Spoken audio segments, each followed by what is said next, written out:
Si de algo saben las abejas, es de flores.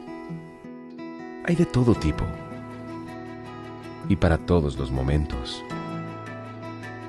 Lo importante no es solo su color, tamaño o forma, sino lo que hace sentir cada una.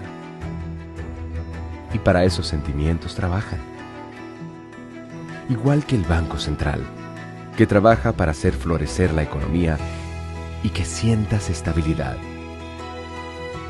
Para ese sentimiento de tranquilidad, para ese sentimiento de crecimiento y desarrollo, para que la primavera llegue a todos los sectores y los planes de muchos den grandes frutos.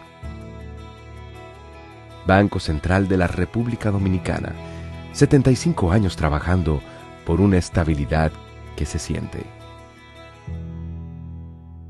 Este video es para ti, que estás pensando en qué hacer con esos ahorros que te han costado tanto trabajo, que quieres cumplir esa meta que te propusiste. Para ti, Banreservas ha creado el nuevo depósito a plazo digital, el primero del país. Ábrelo desde tu celular, en la app Banreservas, donde quiera que estés. Abramos uno juntos ahora mismo, para que veas lo fácil y rápido que es. Abre la app Banreservas y selecciona el producto, depósito a plazo digital. Empecemos conociendo todos los beneficios que el producto te ofrece. El primer paso será la calculadora, donde deberás ingresar el monto a depositar, elegir el plazo, el tipo de interés y ver la tabla de rendimiento. El segundo paso es seleccionar la cuenta desde donde se debitarán los fondos para la creación del depósito a plazo digital. Debes tener una cuenta Banreservas activa. Si no tienes, puedes solicitar la cuenta digital desde la app Banreservas. El tercer paso es los términos y condiciones. Y con esto ya estás haciendo crecer tu dinero mientras ahorras para cumplir tus metas. Abre tu depósito a plazo digital desde la app Banreservas con una cuenta activa. Banreservas, el banco de todos los dominicanos.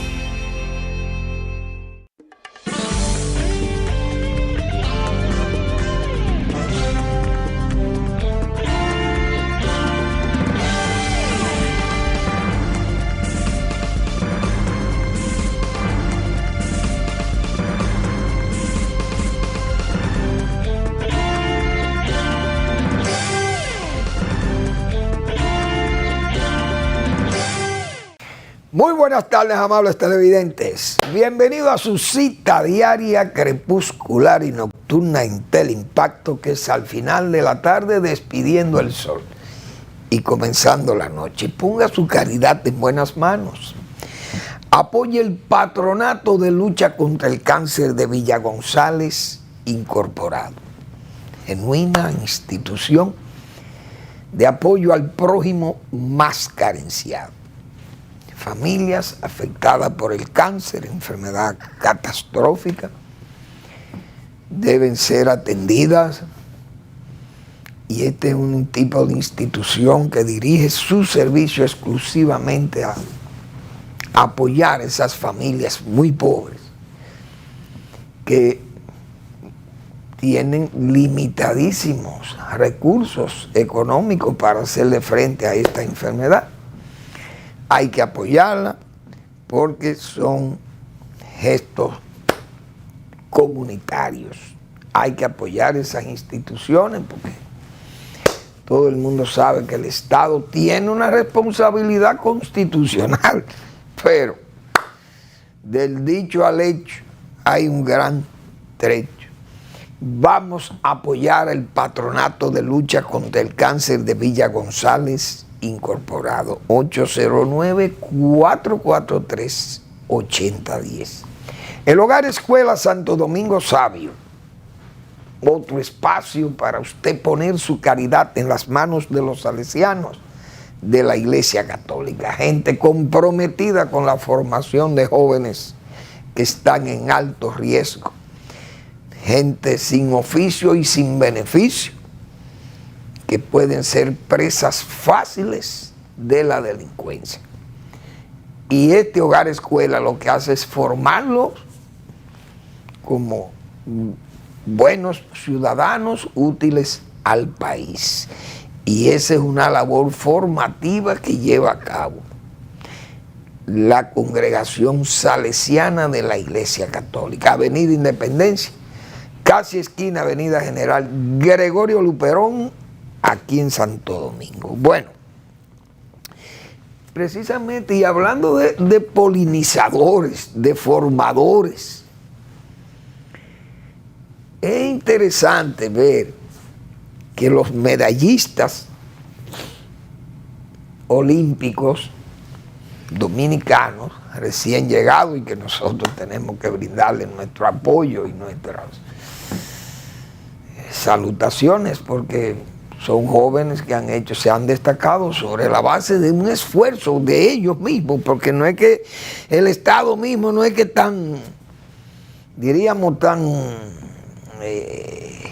soporte de esas cosas, pero bueno, el Estado también contribuye, porque no es que vamos ahora a negar todas las contribuciones que hacen los gobiernos y las instituciones públicas para formar nuestros atletas y todo eso, porque no vamos a decir que dan todo lo que se necesita, pero aportan.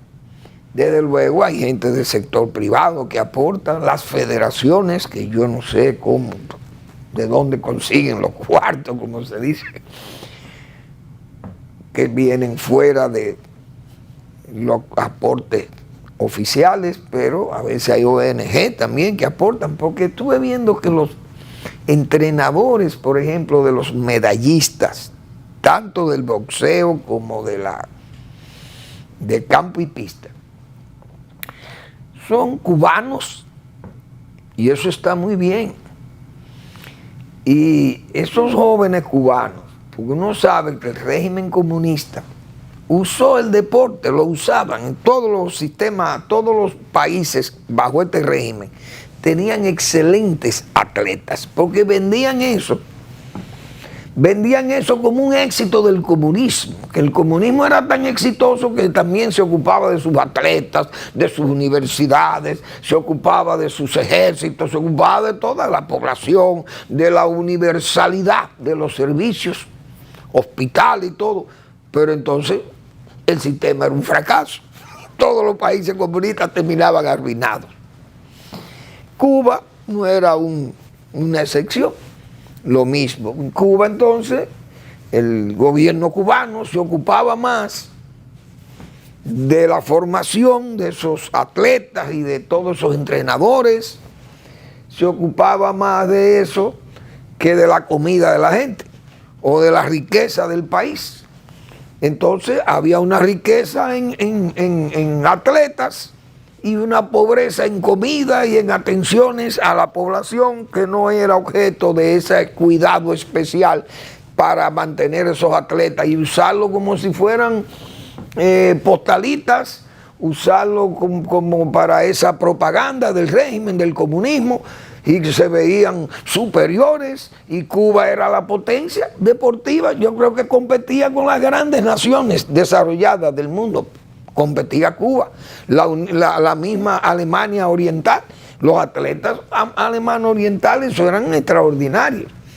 Y todo el este de Europa, la Europa comunista, se destacaban los checos, se destacaban los rumanos, y hay que hablarse de la Comaneci, aquella gimnasta extraordinaria rumana del bloque comunista. Pero bien, a mí me alegra que hayan entrenadores cubanos aquí, porque Cuba tiene una cantera de gente ahí que se quedaron entonces sin empleo, porque el régimen, cuando ya el régimen agotado, sin aire en los pulmones, fíjense cómo ha descendido Cuba ya de aquella potencia que era Cuba antes.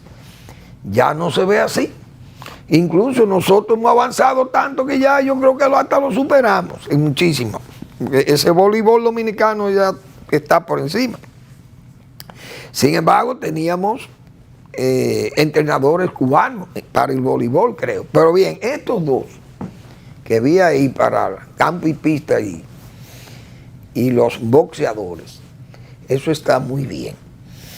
Y ojalá sigamos contratando más entrenadores para los atletas dominicanos, porque en Cuba es una cantera, repito, de todos esos valores. Y el país siempre ha estado abierto a extranjeros que quieran colaborar. Yo siempre pongo de ejemplo ese lema de la UNFU: todo el que tenga algo que enseñar o aprender será bien recibido. Genial. Ese lema de la UNFU siempre nos inspiraba a los estudiantes de la Universidad Nacional Pedro Enrique Sureña. Lo digo con mucha nostalgia también, porque fue nuestra alma mater. Pero tiene tanto de verdad que no importa que usted sea haitiano en este país, porque aquí hay haitianos que nosotros distinguimos. Hoy la calle Charles Piet, esa calle Charles Piet, el nombre de ese señor es un haitiano, Charles Piet. Un haitiano que vino aquí, tengo entendido que lo trajeron los haitianos invasores del 1822. Trajeron educadores aquí porque parece que ellos querían que nosotros o aprendiéramos francés o querían sustituir el español, porque entendían que ya nosotros debíamos haber sido absorbidos por esa cultura francófona de ellos. Y Charles Piet se distinguió por ser un buen educador.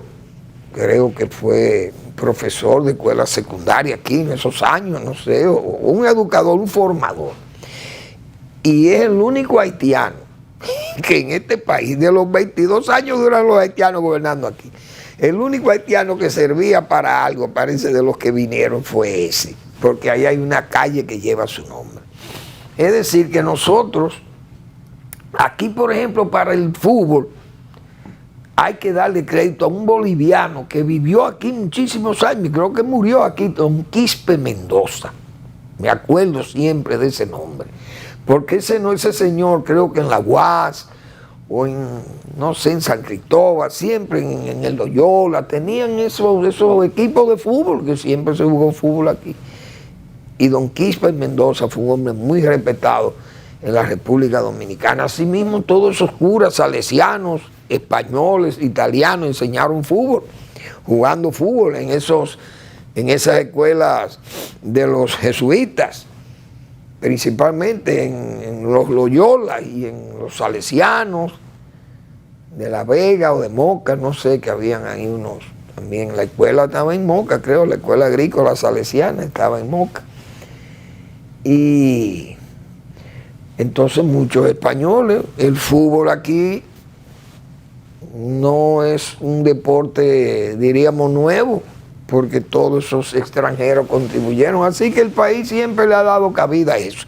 Yo saludo eso muy bien, las federaciones que sigan buscando buenos entrenadores para que tengamos mejores atletas, excelentes, y además también mejores estudiantes, que si vengan de donde vengan, todo el que tenga algo que enseñar o aprender será bien recibido, como decían en la UNFU. Qué bien eso está. Bueno, señores, Estados Unidos e Israel están en alerta total. No Estados Unidos total, pero Estados Unidos es un país que ha dicho Manuel Fermín aquí, que es un país que no puede estar ajeno a lo que pasa en el globo, porque es un país universal, es un país global, un país globalista, mejor dicho, con idea globalista.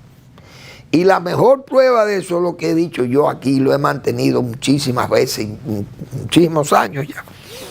Estados Unidos tiene ese poder militar, 557 bases militares, tiene cantidades de estas bases, están en territorios extranjeros y en territorio de ultramar de ellos. Pero además, Estados Unidos es un país que yo he dicho aquí que cumple con los 4 grandes núcleos de la globalización. El dólar, el dinero, lo financiero en primer nivel, lo tecnológico en primer nivel, lo militar en primer nivel y hasta en la contaminación, hemos dicho nosotros aquí, del medio ambiente. Estados Unidos se distingue culturalmente, su cultura es global. Y el mejor ejemplo de eso es su música o el gin. ¿Quién no usa gin en el mundo? Usted va, óigame, a la tribu de los Yanomami del Amazonas, y ahí hay gin. Ahí tienen gin los Yanomami. Deben tener gin. Esa tribu amazónica. Es decir, que Estados Unidos es un país que cumple con ese concepto de globalización. Entonces ese país no puede estar ajeno. Por eso es que yo digo, Donald Trump no puede ser presidente de los Estados Unidos porque es un hombre no intervencionista, según él. También es negacionista, niega el clima, niega la vacuna, niega el virus, todo lo negó. Entonces es un negacionista. Lo único que no ha negado es el holocausto, por suerte. Es aislacionista también Donald Trump, porque Donald Trump lo primero que hizo fue romper el grupo de aliados de la OTAN y comenzó a pelear con los europeos. Entonces un hombre aislacionista, es un hombre que ha torpedeado esas relaciones de OTAN y las relaciones de la Unión Europea, las relaciones de Occidente. Dinamitero, hemos dicho nosotros. Enemigo de lo multilateral, enemigo de los acuerdos unilaterales o bilaterales o multilaterales. Es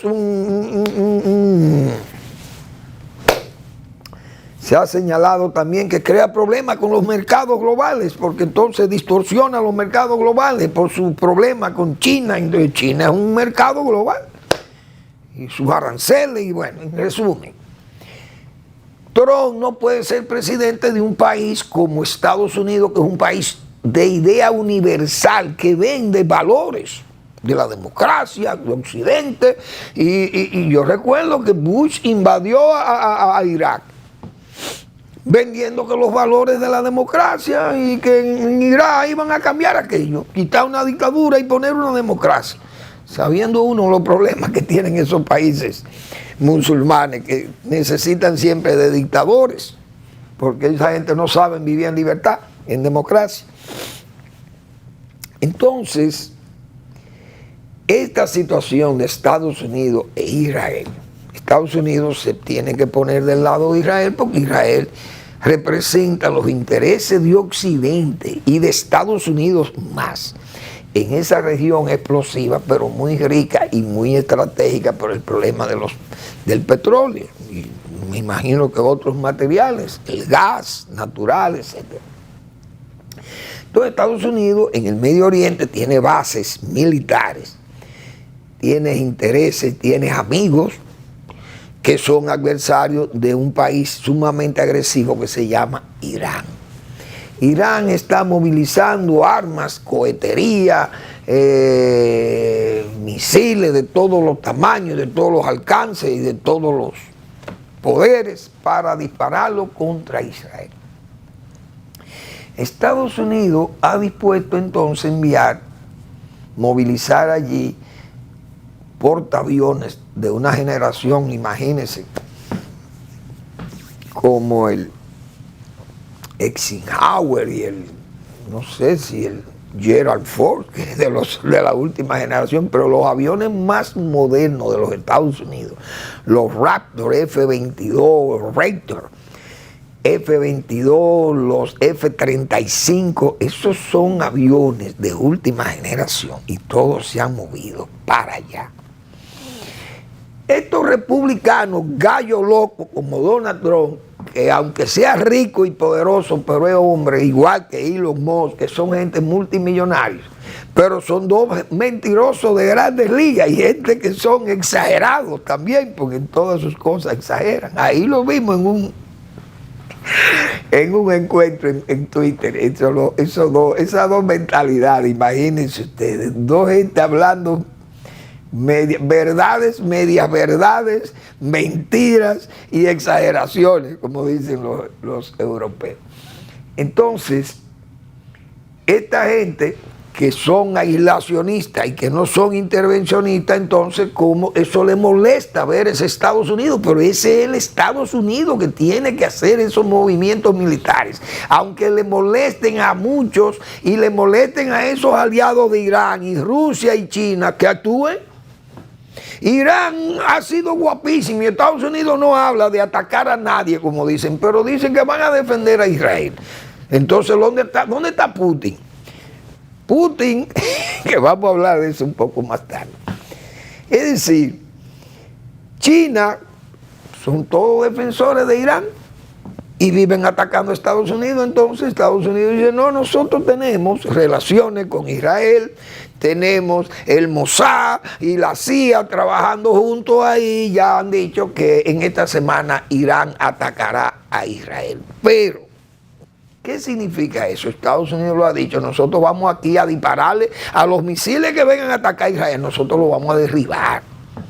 Ahora, esos que atacan a Israel, que tiene 6 o 5 frentes abiertos, ese país pequeñísimo y tiene que defenderse porque está rodeado de terroristas, cuando los Tomahawk de Estados Unidos caigan sobre hutíes o sobre iraníes y quien sea, que después no digan, como se dice, Israel, que no juega en asunto de devolver los golpes, hizo su advertencia al Líbano y le hizo advertencia a Irán. Sepan qué es lo que van a hacer para que después, cuando vengan las bolas de fuego y esa ira de Satán, como dicen en el Medio Oriente, cuando venga la ira de Satán, que después no aleguen ignorancia o que después no aleguen sacar los niños despedazados por las bombas o la cohetería de Estados Unidos y de Israel, sacando los niños despedazados, sabiendo ellos que el que provoque a esa gente sabe que va a tener respuestas duras. Vamos a esperar que las cosas no lleguen a los niveles que están esperando, de que se va a atacar a Israel con decenas, parece, de miles de cohetes y de misiles de todas las cargas explosivas posibles. Vamos a esperar. Vamos a una breve pausa y regresamos.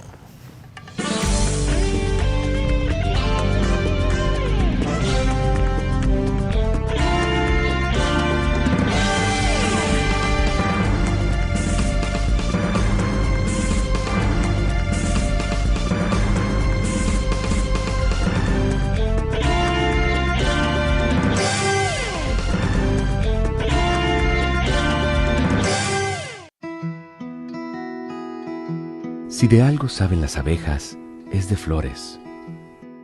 Hay de todo tipo y para todos los momentos. Lo importante no es solo su color, tamaño o forma, sino lo que hace sentir cada una. Y para esos sentimientos trabajan. Igual que el Banco Central, que trabaja para hacer florecer la economía y que sientas estabilidad. Para ese sentimiento de tranquilidad, para ese sentimiento de crecimiento y desarrollo, para que la primavera llegue a todos los sectores y los planes de muchos den grandes frutos. Banco Central de la República Dominicana, 75 años trabajando por una estabilidad que se siente. Evita crear basureros improvisados. Estos son grandes focos del mosquito del dengue. Cuida tu hogar y tus vecinos. Es hora de accionar. Ganémosle al dengue.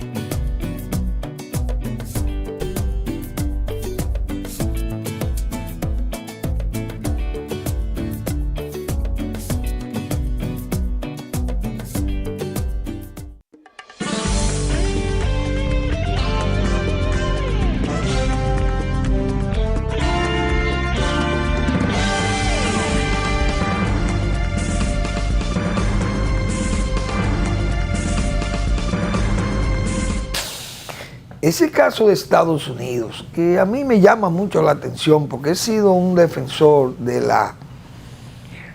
esa posición de Estados Unidos uno preocupado porque también el mundo necesita a veces de esas naciones poderosas como Estados Unidos. El mundo siempre ha tenido una nación poderosa, una o varias, siempre en la historia de la humanidad.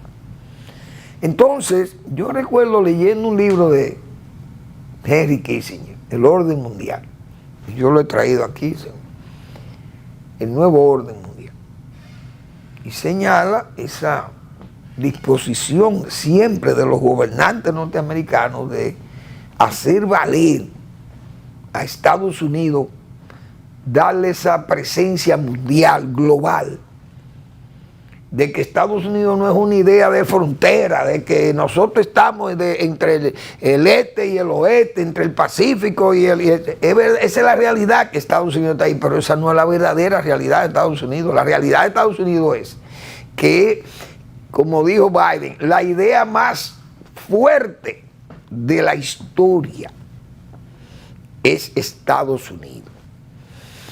La más poderosa idea de la historia es Estados Unidos, dice Joe Biden, que es el criterio de los demás presidentes, Reagan, y fue Bush hijo, y Bush padre, y lo fue Nixon, y lo fue Teodoro Roosevelt, allá atrás, ya, ese fue de los primeros, que por el año 1901, 1903, por allá, cuando hicieron el canal de Panamá, tomaron la dirección del canal de Panamá. Ese señor siempre pensó en función de expandir a Estados Unidos y verlo no solamente como entre los dos grandes océanos, sino el país global. Y eso ha sido Estados Unidos, que no puede huir a eso. Entonces usted no puede tener de presidente a un hombre como Donald Trump, como he dicho yo, no intervencionista, aislacionista, negacionista. Entonces, ¿qué es lo que usted quiere que Estados Unidos sea? Estados Unidos no se puede replegar. Yo lo he dicho otra vez aquí. Si Estados Unidos quiere ser grande, nada más tiene que replegarse del mundo y concentrarse en lo suyo, a cuidar su país y a sus ciudadanos. En esta semana vimos nosotros el ejemplo, la semana pasada, finalizando la semana pasada, vimos nosotros un ejemplo por qué que Estados Unidos es un país grande. La señora Samantha Power firmó con la República Dominicana y con el Banco de Reservas un programa de 84 millones de dólares para financiar a emprendedoras, mujeres rurales emprendedoras. Y eso nosotros saludamos eso. Estados Unidos puso el 50% de eso, lo puso como garantía. La USAID, doña Samantha Power, fue la que firmó con el presidente, creo con el presidente Abinader, firmaron ese documento. Pero ella ahí en esa firma del documento señalaba que Estados Unidos había dispuesto de 40 mil millones de dólares para regalo en el mundo. ¿Y qué otro país hace eso? Ninguno, porque Estados Unidos es consciente de que es un país global, universal, que no es una idea entre dos océanos, es una idea entre el mundo, en el globo, es Estados Unidos. Dice Joe Biden, la idea más poderosa de la historia de la humanidad es Estados Unidos de Norteamérica. Y eso es una verdad de templo. Una idea más fuerte que cualquier ejército, dijo Biden, más grande que cualquier océano, más poderosa que cualquier dictador o tirano, dijo Joe Biden hace unos días, o ayer, creo que fue, no sé, no recuerdo dónde fue que leí eso, que decía Biden eso, o que dijo Biden eso, de Estados Unidos, una idea más poderosa que cualquier tirano o dictador del mundo, y más grande que cualquier océano. Oigan que Joe Biden, que es un muertico, ese anda ahí como un muerto desorientado. Oigan quién dice eso, qué expresiones de Estados Unidos. Una idea más fuerte que cualquier ejército, eso lo dice el muerto de Joe Biden. Pero es que eso es Estados Unidos, el que siente, el que es presidente de ese país, tiene que saber que ese es un país que tiene que influir en el mundo. Y la mejor prueba es que Putin, que era el invencible, el dictador, el nuevo zar, el poderoso ejército ruso, el segundo ejército más poderoso del mundo, y tiene que buscar nepalíes, cubanos, buscando hindúes, buscando pakistaníes, buscando hasta los presos de las cárceles, criminales, para enrolarlo en un ejército de mercenarios y de delincuentes, para mandarlo a pelear una guerra a Ucrania, un paísito, su país hermano, como eslavos que son. Y tienen que apelar a todos esos grupos mercenarios de delincuentes, y, oigan, de las cárceles, sacar gente para eso, pagarle su dinero para que defiendan a Rusia, un país que tiene miles de años de fundado, un país tan grande y tan influyente en la misma Europa monárquica y posmonárquica, porque con la Unión Soviética fue un país que todo el mundo sabe que fueron 70 años de hegemonía en la mitad del mundo, y era la contrapuesta a Estados Unidos y a Occidente. Esa es la pura verdad. Y ahí anda esa Rusia hoy, que ya Ucrania le ha cogido 1000 kilómetros cuadrados en esa región que se señala de Kursk, que es una verdadera, una humillación al putinismo y a ese poderosísimo ejército. Y le han hecho una hernia. Ucrania ha herniado el territorio ruso con este golpe que le ha dado ahora de efecto, que uno sabe que Ucrania no se va a mantener con esa región ahí probablemente, no sé, buscará tal vez distraer ese ejército que tienen ellos ahí en la frontera, una frontera tan grande. Rusia tiene desplegados esos ejércitos que ganan espacio de pueblitos y avanzan 10 kilómetros, pero los ucranianos han dicho, pero nosotros entramos a 40 kilómetros. Tenemos un territorio de más de 1000 kilómetros cuadrados retenidos a Rusia. Entonces, ¿cuál es el problema? Es decir, es una humillación, y no esperaba que Occidente le iba a facilitar todas las armas que le ha dado a Zelensky, que ha demostrado Zelensky que es un excelente y tremendo líder en la zona, porque los militares le escuchan. Y él ha sido perseverante, el Zelensky, y ha caminado todo Occidente buscando apoyo y ha conseguido todas las armas con las que le está haciendo esa guerra a Putin.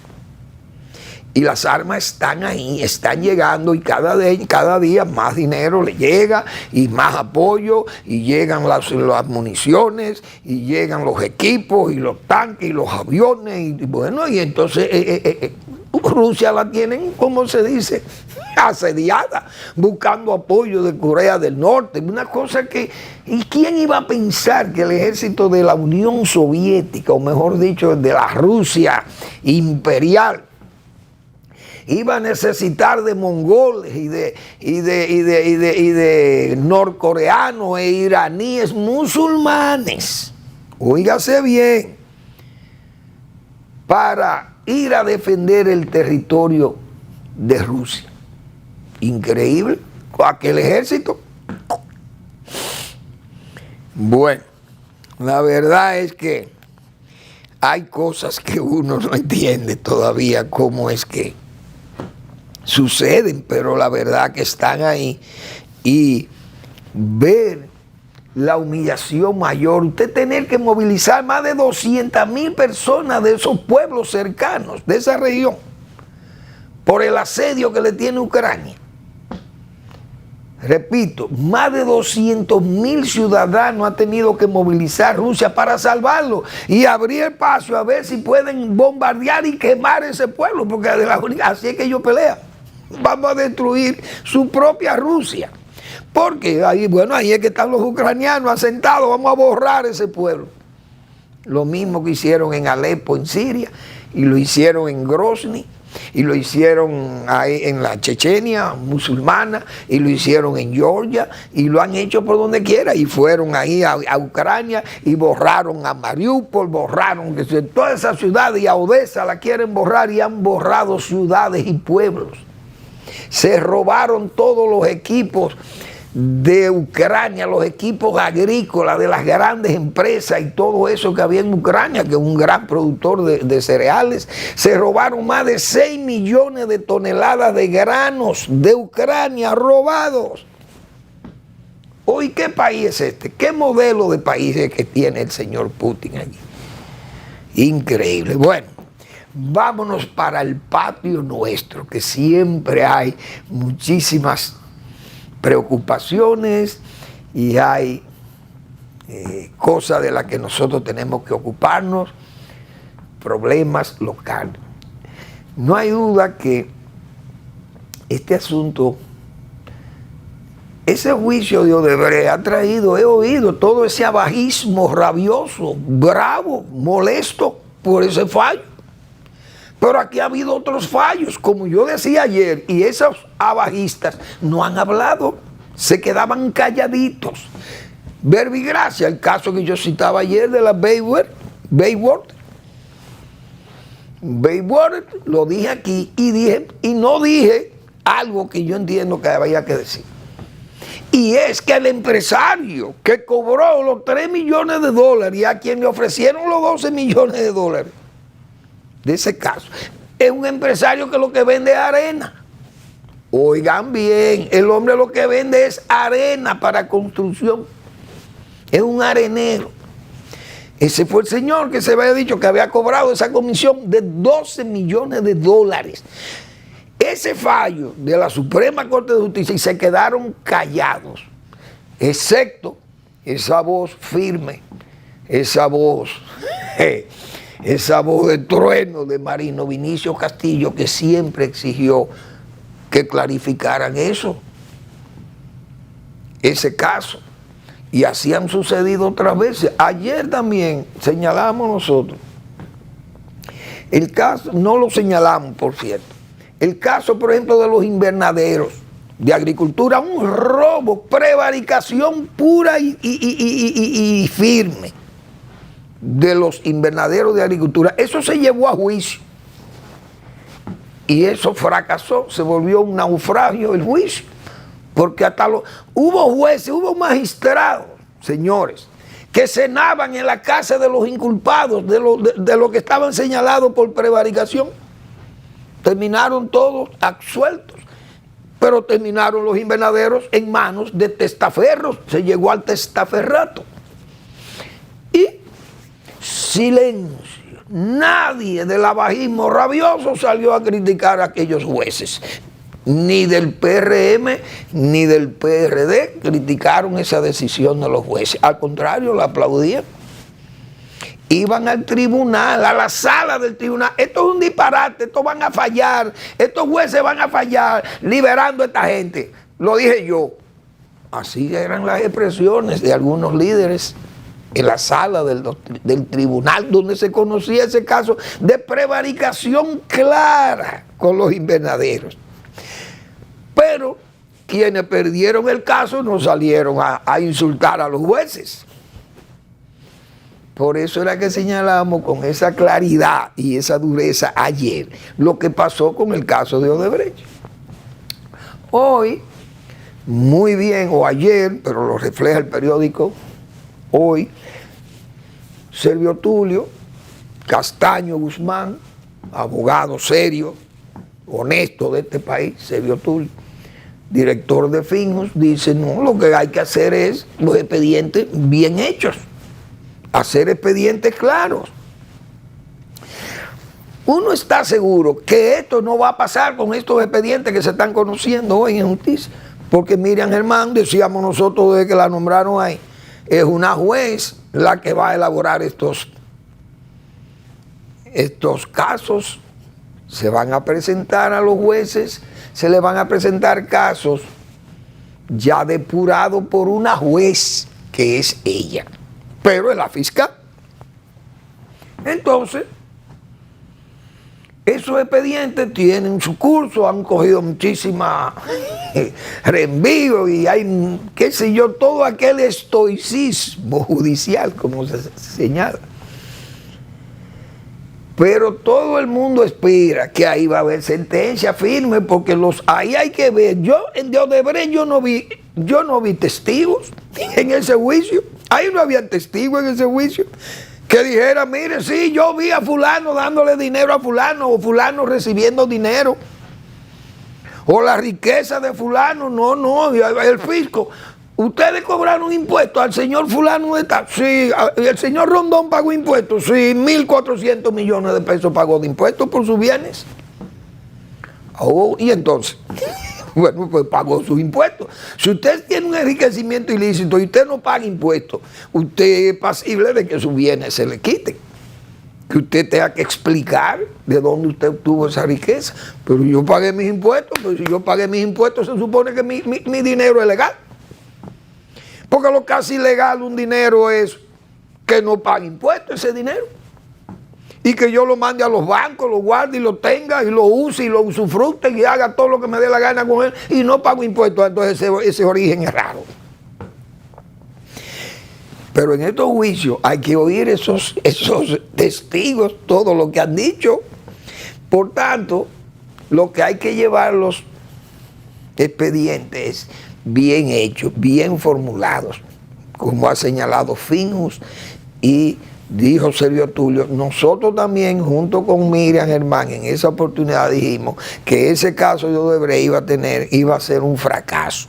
Y de hecho ahí está el fracaso al final, porque no fue bien sustentado, pero el abajismo rabioso está dolorido por eso. Y hemos oído abogados y periodistas, bueno, y participación ciudadana y todo. Pero esos casos que yo estoy citando, ¿y dónde estaban esta gente cuando pasó lo de Bayward?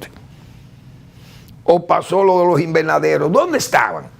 O lo mismo de Odebrecht, callado. Vamos a la pausa.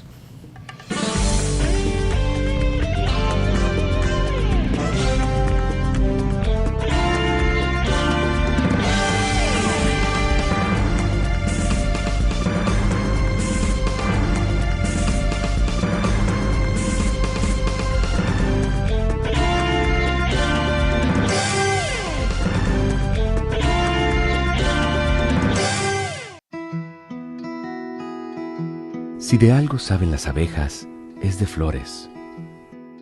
Hay de todo tipo y para todos los momentos. Lo importante no es solo su color, tamaño o forma, sino lo que hace sentir cada una. Y para esos sentimientos trabajan. Igual que el Banco Central, que trabaja para hacer florecer la economía y que sientas estabilidad. Para ese sentimiento de tranquilidad, para ese sentimiento de crecimiento y desarrollo, para que la primavera llegue a todos los sectores y los planes de muchos den grandes frutos. Banco Central de la República Dominicana, 75 años trabajando por una estabilidad que se siente. En caso de que los síntomas de dengue empeoren con vómitos frecuentes, dolor abdominal, desmayo, mareo o mucho cansancio, acude de inmediato a tu centro de salud más cercano y toma las medidas de precaución necesarias para ti y tu familia. Es hora de accionar. Ganémosle al dengue.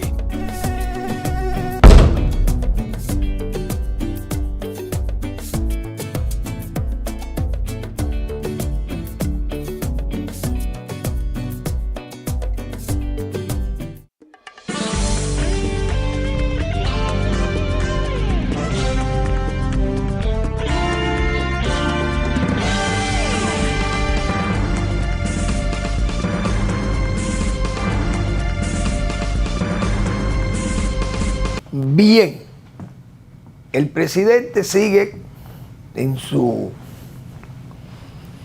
diríamos, su agitado curso hacia la reforma y tiene todo el derecho el presidente porque él es el líder del PRM, es el presidente reelecto de la República y del PRM y además el líder de una mayoría, como hemos dicho otras veces, supremacista, que es una mayoría absoluta y absolutista, porque actúa como supremacista. con respecto a las reformas, principalmente esa reforma constitucional. Porque la reforma fiscal, aquí siempre se han hecho reformas fiscales y siempre se han hecho reformas constitucionales, pero es lo que hemos dicho. Hubo una reforma aquí a la Carta Magna en el 94 y terminó siendo entonces una reforma de carta mala, porque había que cambiarlo todo para evitar el trujillismo y evitar el balaguerismo de nuevo en este país, y que eso había que erradicarlo de cepa, bueno, y todo lo que decíamos ayer. Y de esa no quedan ni ripios, quedan de esa Constitución del 94. Vino la del 10, refundó todo aquellas consultas populares y todo aquel consenso para hacer la Constitución del 10 y se ganó elogios hasta internacionales. Y la Constitución del 10 se recobra la Carta Magna de aquella carta mala que era la del 94. Ahora se quiere también hacer otra carta magna, mejor que esta carta magna, que yo le llamo carta mala de nuevo, porque parece la interpretación que se le da desde el oficialismo, que la carta es mala, prevé pocas cosas. Sin embargo, siempre los que saben de esas cosas le dijeron, presidente, pero apruebe las 90 leyes complementarias para hacer la carta magna menos mala, porque ustedes la ven mala. No se habla la de referéndum, que está ahí contemplado con su artículo y todo. Ni caso al referéndum, que es el verdadero pueblo. Y si hay una intención que tiene el presidente de ampliar y de ser recordado como un hombre democrático, el presidente, que lo es, pero debe ampliar su radio democrático, el presidente. Pues vamos al referéndum, que es mejor el referéndum, porque así el pueblo va a expresar qué es lo que quiere, y yo lo voy a complacer con los mecanismos que el mismo pueblo me dio, que son estas mayorías congresuales. Excelente. Se baña de gloria democrática el presidente. Y su interés por reformar la Constitución, bueno, va en buen camino, en buena dirección, utilizando al mismo pueblo. Amigos y no amigos y adversarios le han advertido al presidente. Nadie responde ni dice nada. Incluso el presidente fue más ríspido en la semana, porque se burló hasta de la oposición. No, esa gente lo que tienen es miedo. No quieren, tienen miedo a reformarla. ¿Cuál es el problema? Bueno, eso por el lado de la reforma constitucional. El presidente va a su reforma, pero él puede ir porque él tiene esa mayoría. No, y además tiene facultades constitucionales para pedir una reforma constitucional, nadie se lo puede negar. Pero eso es tosudé, pensamos, porque la del 94 se pensaba que ya eso eran, todos los candados estaban puestos para evitar que el trujillismo y el balaguerismo resurgieran en este país. Y ahí están. Los candados no sirven, según su apreciación. El presidente no escucha a más nadie, simple y llanamente, es lo que se planteó desde el principio. Con la Procuraduría General de la República se le ha señalado que esa independencia ya está ahí, que no es conveniente esa independencia, que parece que la independencia aquí es no llamar desde el Palacio, llamar al procurador. Bueno, yo nunca he llamado allá, muy bien, pero que los procuradores no actúen contra su gobierno, también eso deja espacio para que la gente también piense que no hay tal independencia judicial. Se le han advertido de los peligros que son esas cosas, pero tampoco se tempera, parece, a que esas cosas se aplacen o se estudien mejor. Vamos a ver, doña Miriam ha dicho que se va, que ya no quiere seguir en el cargo. Se ha especulado que el presidente parece que quiere que ella siga un tiempo hasta que por lo menos se puedan conocer estas cosas. Hay que ver quién le puede sustituir. Yo soy de lo que digo como ignorante en la materia, y que además esas no son áreas ni atribuciones de nosotros, pero yo creo que la sustituta natural, no solo por ser la procuradora ahí, como mujer también, pero como mujer valerosa o valiente, que es Jenny Berenice. Y yo creo que Jenny Berenice está en la capacidad de ser la Procuradora General de la República. Pero no porque ella venga y la nombró, que venga alguien y diga que la nombró Leonel Fernández por allá y que de allá, porque todo el mundo tiene un historial de trabajo y alguien tiene que reclutarte, alguien tiene que emplearte, alguien que sea presidente. Pudo haber sido Hipólito Mejía cuando ella llegó, entró jovencísima tal vez a la carrera judicial. Pero usted oye gente